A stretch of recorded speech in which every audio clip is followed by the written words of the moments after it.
ఈయన పెద్ద తాగుబోతు. ఈయన తాగుడు కోసం ఎంతో కష్టపడి పని చేస్తూ చిన్న రూపాయి అల్లా తాగుడికి ఖర్చు చేస్తున్నాడని మా సర్వే రిపోర్ట్లో తేలింది.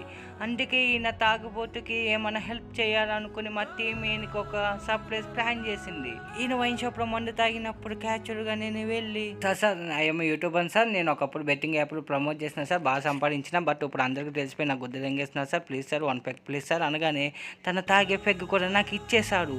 తన మంచితనం చూసి తనకి ఏదో ఒకటి చేయాలని ఒక మాటకి వెళ్ళి నేను తన కోసం 2 ఫుల్ బాటిల్ తెచ్చాను.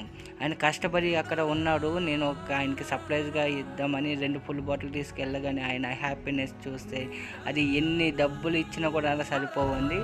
సో అందుకని 2 ఫుల్ బాటిల్ ఇచ్చిన ఆయన నా కాళ్ళు మొక్కి, సార్ నేను మైలో ఎట్లా మర్చిపోలేను, నువ్వు ఆ 2 రోజులు ఫుల్ తాగి పడుకుంటా సార్, చాలా చాలా థ్యాంక్స్ అని అనగానే హ్యాపీగా ఫీల్ అయ్యాను. ఎంత కష్టపడి నైట్ ఒక 90 వేసి పడుకుంటే హ్యాపీనెస్సే వేరప్ప.